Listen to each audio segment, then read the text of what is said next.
Good day. It's Monday, the 14th of March. Stock markets are down. Anxiety is up. Everything's normal.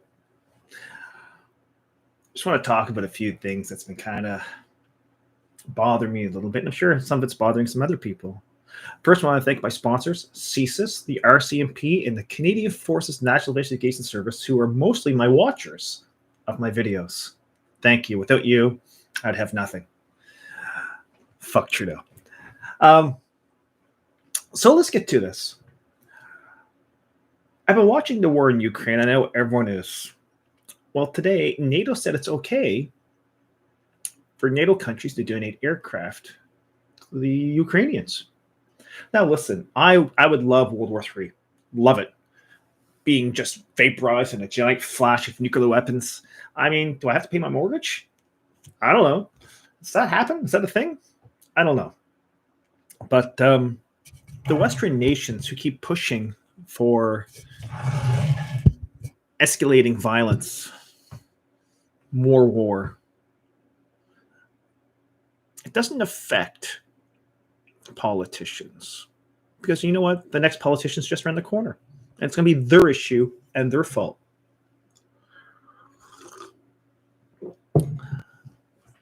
But it's the average person who suffers, and suffers greatly. I don't know if you noticed, but inflation is through the roof. Have you bought groceries lately? Have you? Have you bought gas? Gas is shockingly expensive. And of course, the price of fuel dictates the cost of many other things, because everything you consume, everything you see around me, came via a truck. And those don't run on good feelings. They run on diesel. Sometimes gasoline, but mostly diesel. Big shout out to Salty Cracker for the mug. Thank you, Salty Army. You know, I don't worry about myself. I worry about people who will come after me in life. The next generation. Because these people have no idea. I was never taught anything about finance or economics in school. I really wasn't. I was told to get a job and do my bit for society. I can tell you what the square root of pi is, but I can't tell you certain other things about how money works. And it took me a long time to learn how money works. The average person doesn't know. Here in Canada, it was announced on, I believe, December 15th, and around there. Maybe it's January 15th. Anyway, Canada's $9 trillion in debt. Doesn't sound like a lot, does it? I think it's 9 with 12? 12 or 15 zeros behind it. Don't quote me on this. I'm having a hard time visualizing it myself currently. It's a thing. It's scary. Trillions of dollars. Do you have children? I don't. I've never been that lucky to have children. I guess it's kind of a blessing really in disguise. $9 trillion is your grandkids' debt. I was online not too long ago, and I was watching this guy who does finance for a living, and he's talking about Canada's debt of $9 trillion. And he said if Canada was to not spend another nickel, not one, literally, no more money, and just lived off tax revenue, the government lived off tax revenue and used the tax money and the tax money only to pay this debt down, it might get paid off by 20, I believe it was 2070. That's what no spending at all in Canada. That's just every nickel the country gets goes straight to debt. This $9 trillion is your grandkids' debt. It's your retirement that you can't do it anymore because you have to work till basically the day you drop dead. You have to book that funeral in there somehow. And people seem to be okay with this. They really do. You know, I got a buddy of mine who drives a big diesel pickup truck. And he said, you know, on average, it's about $150 to fill it. He'd get 900 kilometers a tank. Now that same tank of fuel is $200. You know, it's going to hurt people. When you see people trying to decide between groceries or gas and can they walk to work for the next week, that kind of hurts. I live in Canada. You probably know this. We have minus 40 weather here. You can't walk to work. Well, you could once until they find you in a snowbank in the spring and thaw you out. You know, our government, Justin Trudeau and Freeland and a few other of the clown crew, are in Europe doing a lot of photo ops. Meanwhile, we just had Canada's largest protest crushed by government, we'll call them agents, because they work for the federal government. Non-violent, very peaceful protests. People were beat down. A lady was trampled by horses. I seen the RCMP WhatsApp chat about running people over horses and how they laughed about it. The RCMP laughed about running over little old ladies with horses. And to all my friends still serving in the military, did you watch the RCMP beat down the veterans? They beat one guy down with a 37 millimeter tear gas gun, Irwin launcher, I think they're called. Muzzle first, they beat this guy down with it. And you're willing to go to Poland, Ukraine, Latvia to die for this government? I sleep with a clean conscience every night. I have no guilt, no shame. Are you willing to die for a country that hates you? That's a serious question. It really is a serious question. A lot of the unvaxxed soldiers that they fired, because Canada did that, they fired a bunch of soldiers who were unvaxxed. They're now asking them really quietly and discreetly to come on back and no hard feelings because of their own personal health choices. This is who we work for. This is the government of Canada. Sorry, I got a pen here. It's freaking me out. It's not right. You know, I always ask people, what would you do in this situation? You know, would you be willing to go die and fight for somebody who hates you? No. I don't know many people who would. Would you die for your friends and family? Many people would. Would you die for a government that calls you undesirables? Undesirable. Like you're an aborted fetus and undesirable. Because that's what they think of you. They do. You know, through Access Information Act requests, you can actually pull anyone's emails in the federal government. Anyone. You should do it. Pull them. Now it's going to cost you $5. $5 well spent. I do it a few times a year because I want to know what people think of me. How little they think of me, because people are really nice to your face in life, but when it comes down to it, most people are dicks. A big bag of dicks. I've experienced this myself. Do I worry about it? I don't. I really don't. So let's get on to happier thoughts. I know in the Ukraine battlefield, we'll call it that, people are upset that the Russians are shelling buildings occupied by ordinary Ukrainians. The problem is the Ukrainian forces are also hiding in these buildings. I watched a video where these guys were directing artillery fire onto a Russian convoy from inside of an apartment building. So the Russians then fired artillery rockets at said building. And of course, it was caught on camera. And it's like, oh no, they're shooting the civilians. Well, they're technically not. Civilians just happen to be inside the building. It's kind of like all the transgendered blue hair people of Reddit who, if you go to Reddit, and there's something called, I think, Volunteers for Ukraine, or How Do I Volunteer for Ukraine? There's a bunch of blue-haired transgendered folks, I think that's a proper word to use, who want to go fight the Russians. Listen, all the power to you. All the power to you. The problem is a lot of them just got wiped out by a rocket strike, a missile strike. War is really real when you're there. Not so much on TV, but when you're there, it's kind of a thing. And it's really nice that people sit up and spout out shit like, I'm going to go fight the Russians. Well, you go right ahead, my friend, with your blue hair and your mixed genitalia. Can I say that? don't even know if I can say that anymore. Mixed genitalia, because some people have the surgery, some people don't. I don't really care either way, but it tends to be these sort of people who spout off the most. I just seen the irony of all this. But anyway, the people of Reddit seem to spout off the most, and there's some really interesting characters there. Reddit is kind of like the dumpster rope you have in a restaurant on a hot summer's day. And the people of Reddit are what's in that dumpster and the smells and the sounds coming out of there. That to me basically sums up Reddit and most social media, to be honest. That's why I got rid of it all. I don't need it. People with very little minds talk about big subjects they can't comprehend. So biolabs, eh? Got some biolabs in the European area. Lots of evidence of this now.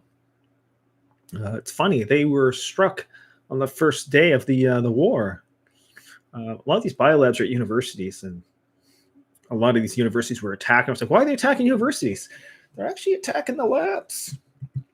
And there were some pretty strange pathogens being researched in these labs, right on Russia's doorstep. You know, is Russia the bad guy? Is Putin the baddie? Hans, are we the baddies? Is Putin the baddie? I often wonder this, and I'm starting to think no.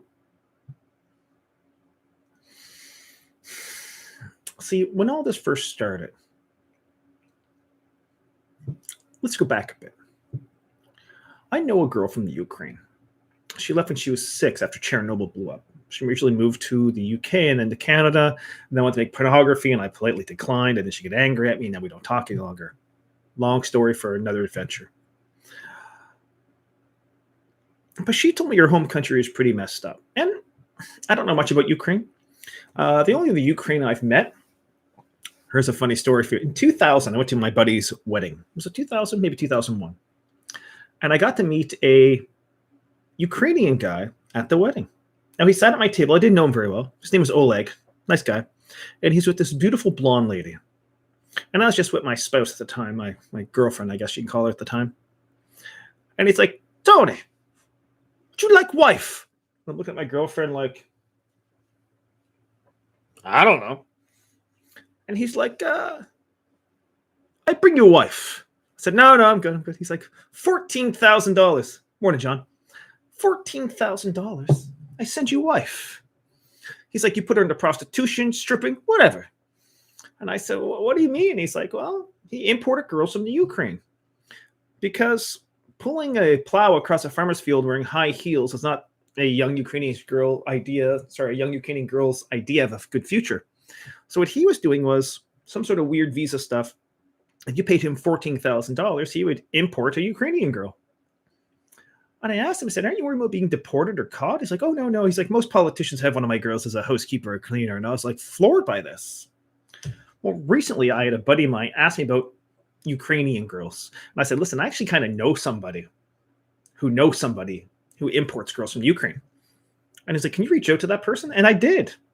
And Oleg is actually back in the Ukraine right now, either rounding up girls or shooting Russians. One or the other. The life is kind of weird, isn't it? You bump into all sorts of interesting characters along the way. You know, it makes you wonder, in the grand scheme of things, how fucked up is the world? You ever think about that? How fucked up is the world? We have people in Canada who are literally pillaging the taxpayer.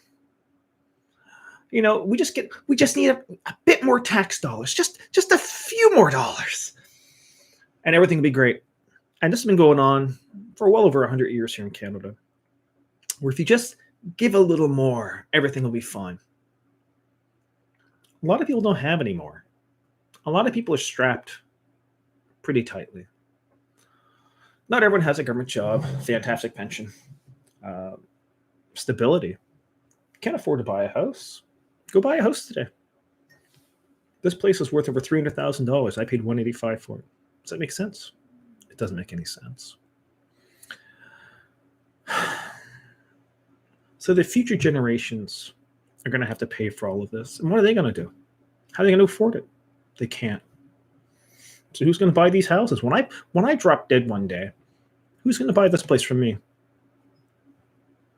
You know, my spouse or the bank will sell it for $300,000 plus. It's not a $300,000 home.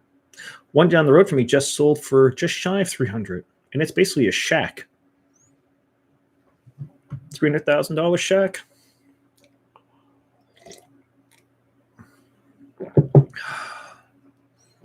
Little coffee cures what ails you. It's a very strange time to be alive, isn't it? I look at my window and I'm like, nope, staying home today. Don't have to deal with any crazy people. I stopped wearing a mask recently, and it makes life a whole lot better. I feel like a normal person once again. Just take that shit off. Don't wear it. Let them call the police. Let them charge you. I'll pay the fine. I don't care. It's like, oh, you might kill my grandma. I'm not killing your grandma. Your grandma's fine. I should have wrote down my thoughts earlier because I had a lot of them. But I have a brain injury, so I tend to forget things. So, recently, do you guys know what Ethoughts are? Ethoughts is?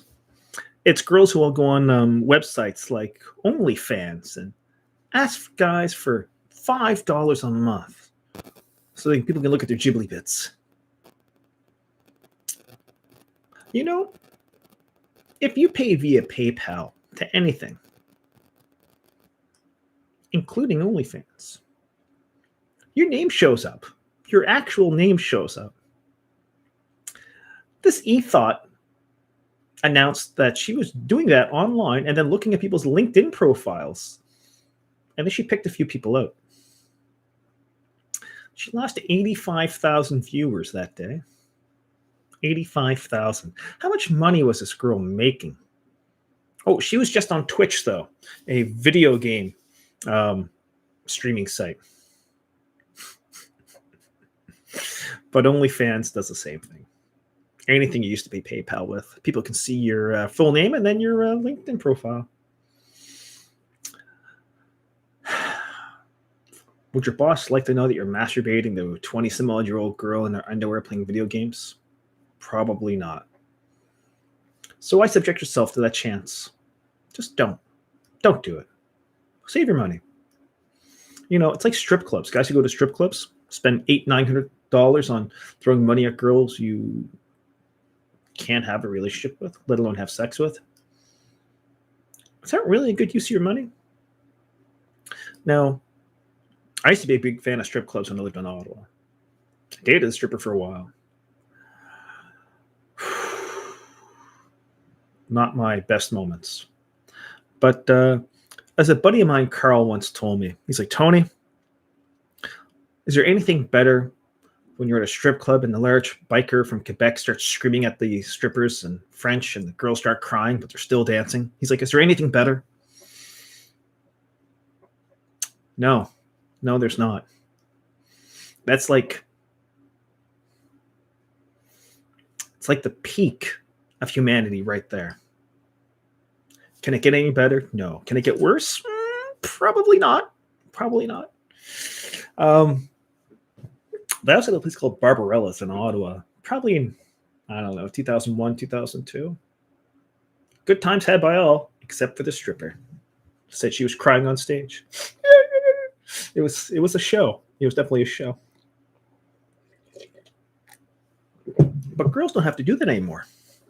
They can literally sit in their bedroom and make money. Faceless. Absolutely faceless. Some of you have known I was on a fetish website for many years. And the military, when I sort of caught wind that I was on this adult site. And I had no problem showing my face because I don't.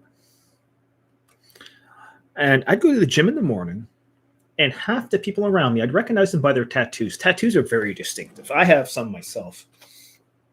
And I'd be on the treadmill in the morning do a couple kilometers because it makes me feel good. And I'd look around and be like, I know you. You're the poop girl. I like to be pooped on. Or you see a guy, he's like, I know him. He's the guy who likes to be pooped on. A lot of poop on the internet. It's I wish I was kidding. One time I went to a Fetish meet and greet, and my chief warrant officer, I'm not going to tell you his name, but it's a very unique name when I was engaged to him. He's one of the guys who actually told me he's going to called me a neo-Nazi, and if I just admitted to it, everything would be fine. But I was going to this Fetish meet and greet. It was actually at a Tim Hortons. Get a coffee, sit down, and actually talk to people who were like-minded. And I was going in, and he was coming out. Like, I see him at the counter. He looked at me. He's like, "Oh," and he's making a beeline for the door. It's like, "Sir, how you doing?" He's like, "Oh, we're just getting a coffee." I said, "We don't judge here. We don't judge." Shh, sit down. And after that, he never wanted to talk to me again. It was weird because I know why he was there. I seen his profile online. He said his name is SN, and he's been giving orders all of his life, and now he wants to take them. I get it. People with stressful jobs want to let go and unwind. And who am I? Who am I to judge you? I shouldn't judge anybody. And I don't. Not even the blue hair trans people. The blue hair, I'll be honest. I don't care what your genitalia is, but the blue hair, really, the Kool-Aid hair, as people like to call it, throws me off. But it was really weird because I posted a video of me in my clown suit, full clown regalia. And this guy sent me a message one time. He's like, "Hey, clown, want to come over and fuck my wife?" And I was like, "Send pictures of wife." And she was pretty hot, at least 20 years younger than he was. So I said, "Listen, I videotape all my encounters for my own security. I do not air anything online. You'll literally die with me." Mostly because there's a lot of jealousy in couples, and I don't want something weird happening. They both have to sign a release saying, "Yeah, we understand you now own the video." So I had sex with this guy's wife, and he was in the room, and he was behind us, and the GoPro was in front of us, kind of where my camera is now. And I'm having sex with his wife from behind, and he's wearing a little pair of pink panties. I'll never forget that. And he's masturbating vigorously. And he's saying such weird shit as "F that pig," or all sorts of crazy shit. Kind of threw me off my game a little bit. But see, he didn't know who I was because the clown makeup was on. And that profile is all clowns, like multiple profiles. And a few days later, I was going into the Canex on base, which is like a little mall. And there's a Tim Hortons there, a coffee shop. And he's walking out. He has a coffee in his hand. I think he had 2 coffees. Anyway, I had to salute him. "Morning, sir." And he's like, "Morning." He couldn't salute me because he had a coffee in his hand. I'll never forget that. I kind of was taken back by that because it's respect and courtesy, right? Something that's not very hard to find these days. Sorry, something's very hard to find these days, respect and courtesy. And I recognized him. He was Pink Panty Man. Now, he was a person of rank, worked at infantry school, engaged him. I assume the younger lady was his babysitter. I don't know. Said it was his wife.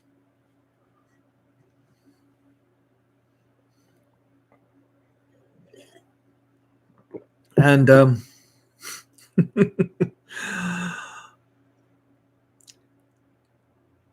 I get to work later that morning after my coffee. And I said, you guys know the clown thing I do, right? They're like, yeah. So I bumped into a guy who asked me to have sex with his wife.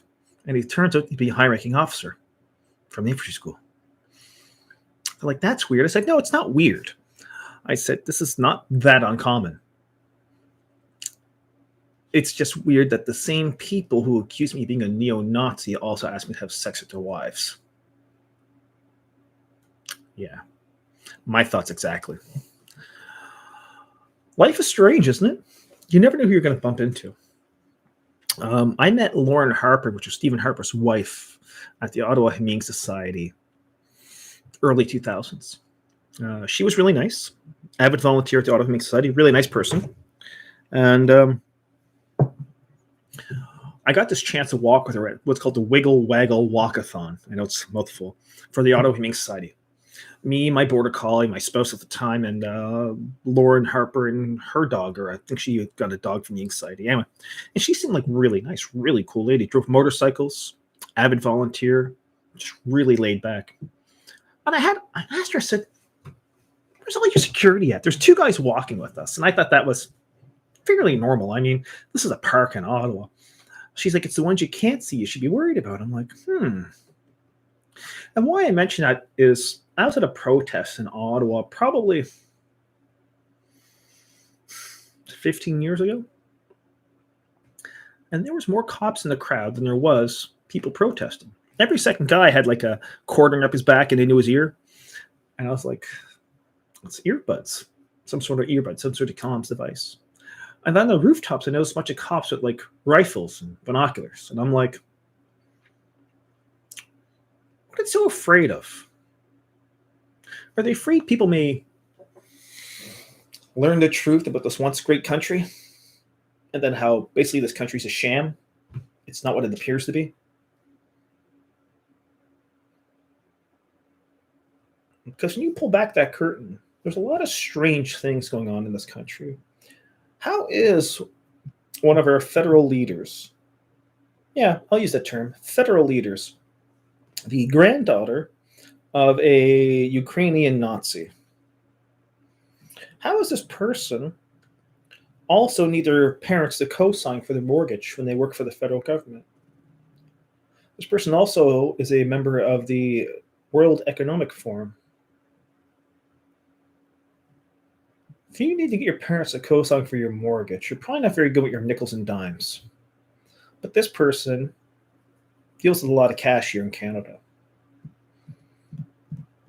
A lot of cash went missing, by the way. There was an inquiry. They tried to start an inquiry to a missing $507 billion. A lot of money. And the Liberals and the NDP shut down the investigation. They said they had more important things to look into. More important than $507 billion. That's a lot of money. That is roughly half of our GDP. Just gone. Like smoke. You ever get a vasectomy done? And as they're cauterizing everything, you see a little puff of smoke. Whew, that's your future, going up in smoke. Kind of like Canada's future. Just gone. Just gone. Just money, right? They could just print more. They print more money. Why the fuck can't I print money? Where's my money printing machine at? Can I get one of those? Can you just buy one? I don't know. What gives the government the right and responsibility to just print mountains of cash? Now, it doesn't come in mountains. It comes on pallets. I had a job interview one time at the Canadian Banknote Company. And they give you like a quick tour. And they were printing money for Costa Rica, I believe, at the time. This is just off of Carling. Carling? Somerset, I think it was. Anyway. And printed money comes in pallets, and they call it product. This is a pallet of product. I wonder if that's what our federal government calls it, when pallets of cash get shipped to their homes, because how do politicians' net worth, it doesn't double or triple. You know, Justin Trudeau, they believed, was worth about $400 million at the start of the pandemic, mostly his father's money and his grandfather's money, who got it through a gas station or a series of gas stations. Now he's worth an estimated $900 million. Well, I invest a bit of money. Let me just skip this real quick here. Sorry, there's a little something going on. I invest a bit of money, and I do okay sometimes. But I don't double my wealth overnight. I don't. You know, Canada is the only country in the world now where you can't leave unless you're vaccinated. can't leave unless you're vaccinated. Welcome to prison Canada. You can get in, but you certainly can't leave. Isn't it like Hotel California? I don't know.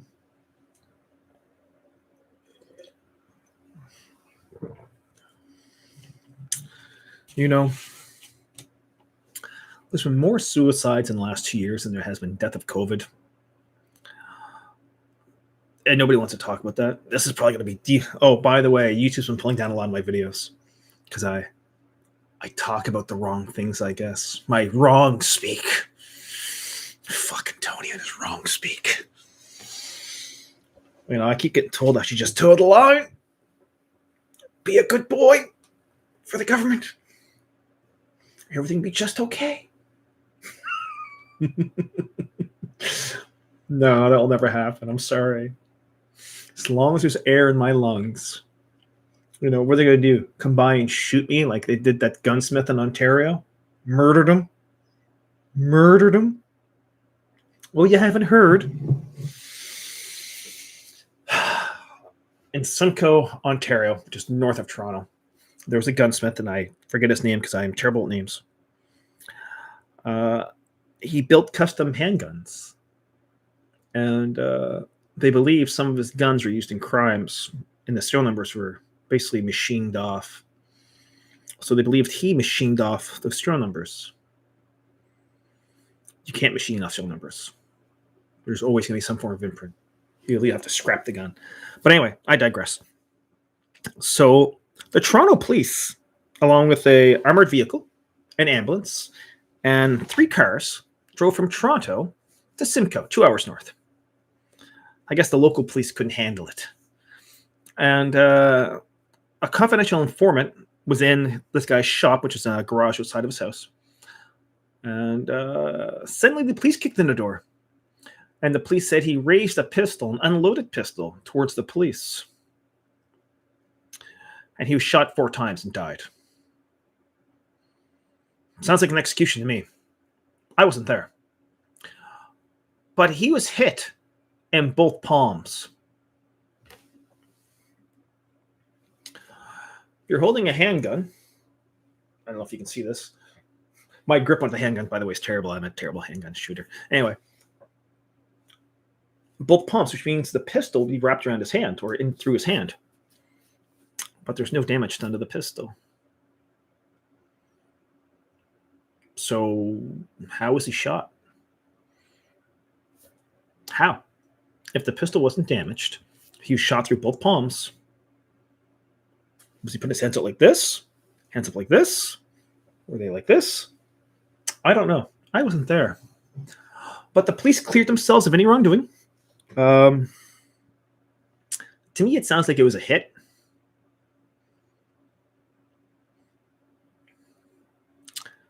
I'm no expert, but I don't trust the police.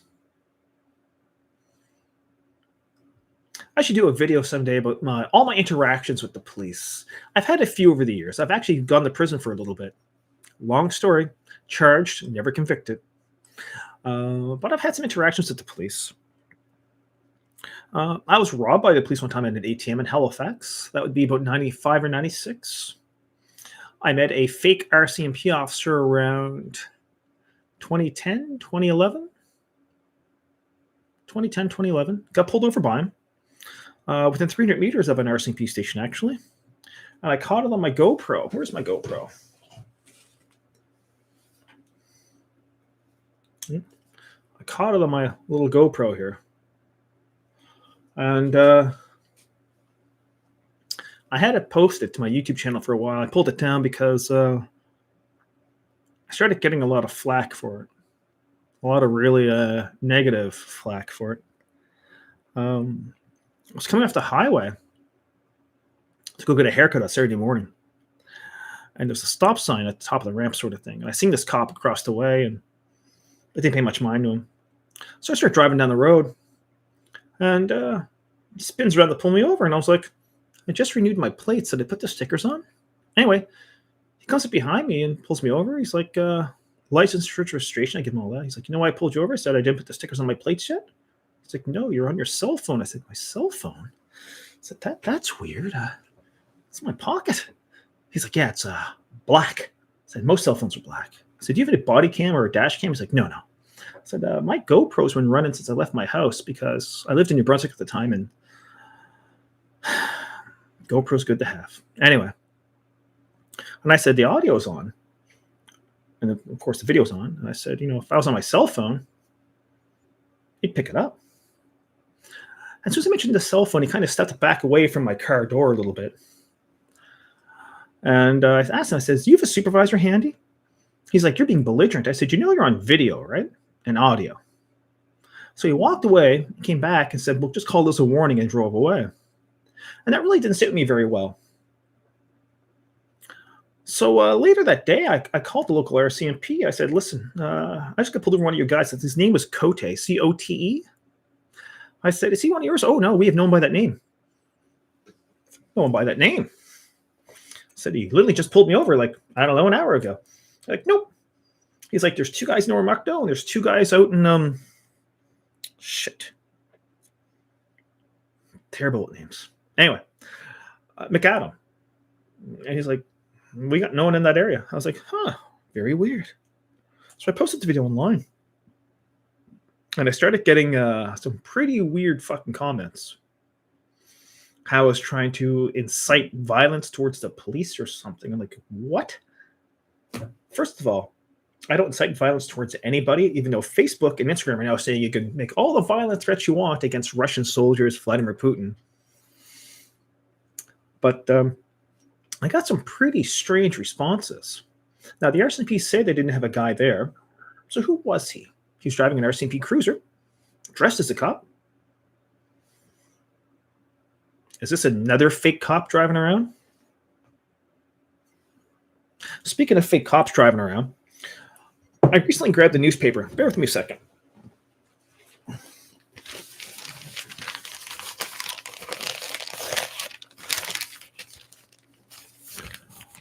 I know you can't see that because it's backwards. Mountie fears he was targeted by Gabriel Wortman. I guess he gave the Nova Scotia mass shooter a ticket about a month previously. I guess the cop was so afraid he thought Wortman was after him. But they also let it slip that they knew at 10:30 that night that Gabriel Wortman was the shooter. Whoops. I guess they weren't supposed to say the quiet things out loud. If you don't know, we had a mass shooting here in Nova Scotia where 24 people died. Canada's largest mass murder. Some were by fire, some were by firearms. The shooter himself was executed by the RCMP. And there's a lot of unanswered questions with that entire thing. And it really has eroded the faith in the police that the people did have. Most people I know now wouldn't help police if they were on fire. Mostly because, are they really cops? Are they not? I don't know. I don't trust them. And I live 400 meters from the RCMP station. Not even 300 meters. I don't trust them. In my neighborhood, they speed. Between the 2 stop signs is, I timed it one day. At 50 kilometers an hour, it's 9 seconds from stop sign to stop sign. Most cops do it in 5.5. So they're speeding. But whatever, right? Subdivision full of children. It's good. Because they're the police. They're going to save you. Save you? No, they won't. No. They'd run you the fuck over. I remember when I lived in Fredericton. A guy was hit by a cop car while crossing the crosswalk. And the guy had the right of way. Instead of the cops calling an ambulance, they dragged him in the back of the police car and took him to the hospital. Now, the cops aren't any sort of medical expert. They'd like me calling me a medical expert. I am far from. I do some reading. That's about it. But they dragged him back and drove him to the hospital. Now, what if this guy had like broken fucking neck or something? But because it happened in front of a restaurant, I think it was Mexicali Roses at the time. There's a large audience there. And I guess the cop didn't like the optics of him running some guy over. So he put him in the black police car and drove him to the hospital. That's pretty fucked up.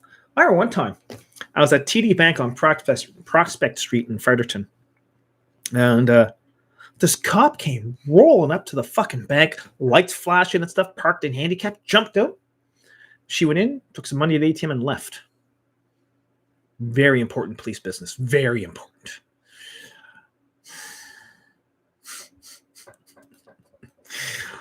Oh, Canada. I love my country, but I hate the people running it. I do. And hate for me is a strong word. I hate cottage cheese. Loathe it. I fucking loathe cottage cheese. The texture, the smell. Get it the fuck away from me. I don't use the term hate very often. I think it's a dirty word. But I do hate the people running this country. When's the last time you've seen a politician do any good for your country? Think about it now. Good. Not just, shaking babies and kissing hands. Kissing babies and shaking hands. But any good. I tried to talk to my local member of parliament now twice. They don't want to talk. They want nothing to do with you except when there's an election. When I had an election, was it last year? Last year, I think, during mid-pandemic. The big panic. I had 4 different political parties come to my door. I was asking the same questions. Stance on birth control and gun control, because usually they're pro one and anti the other. Only the NDP guy actually sat and gave me his opinions on both. But when I asked these questions, everyone else ran, and I mean fucking ran. Both of them should be pretty easy questions to answer. Gun control? I think everybody should hold a gun. I think when you board an airliner, everyone should be given a fucking revolver. Think about that. Hijacking. My girlfriend's father was involved in a hijacking in Nice, France, many years ago, where a lady and I believe 2 men tried to hijack the plane. And her dad witnessed a lady getting riddled with gunfire. She was anyway. The pilot jumped at the window of the airplane because it was on the tarmac at the time. It was pretty fucking dramatic. And now I lost where I was going with this. Story of my life. But loathe people. When has last time a politician has... Oh, gun control. There we go. Yeah. Gun control for me is very odd. Because to me, it's a tool. It's like my car. I got a 500 horsepower Camaro. I don't leave it running. I don't leave it parked where people can just get their hands on. It's also a manual transmission, so it's kind of hard for most people to steal. And guns, I believe, are the same way. They're a tool. Should be locked up and basically kept safe when not in use, which is the range you're hunting. Abortion, I have very similar. So I am anti-abortion. And I'll tell you why. I know many couples who can't conceive, but can't have children. I grew up in Spryfield in Halifax, where if you looked at a girl sideways, she's suddenly pregnant. And I know girls who have 5, 6, 7 children by 5, 6, 7 men. Well, they usually end up as single mothers. These kids are in terrible condition, treated terribly, fed. My dogs eat better than most people's kids. And the choice of adoption should be there for these children. I don't believe any human life is disposable. Even people I do not like, I don't believe their life is disposable. But the fact that we'll abort children, the number one killer of black youth in North America is abortion. Do you know that? Have a look. It's eye-opening. So yeah, that's what I ask politicians when they come to my door. Abortion, gun control. As I said, usually they just run away. So anyway, I'm going to end this because I'm just rambling now. Going off on a tangent. I thought today was the 15th, but it's only the 14th, and I thought I had an electrician coming by. Oh my God. I look like hell. Anyway, so I say thanks for the CSIS people follow me, NIS. RCMP, I really appreciate it. I mean, you followed me around. You followed me around electronically.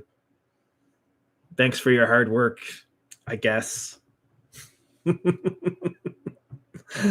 I can't take any of you seriously. All the good cops quit in December before this mandates came in. And then all the fucking goons and jackboot thugs, they stayed. So if you know a cop, if he's not retired, he's probably a jackboot thug. Just my opinion. I can't prove it, but I did see what they did to unarmed people in Ottawa. Peacefully run them down with horses, including a lady who used a mobility walker. I gotta go.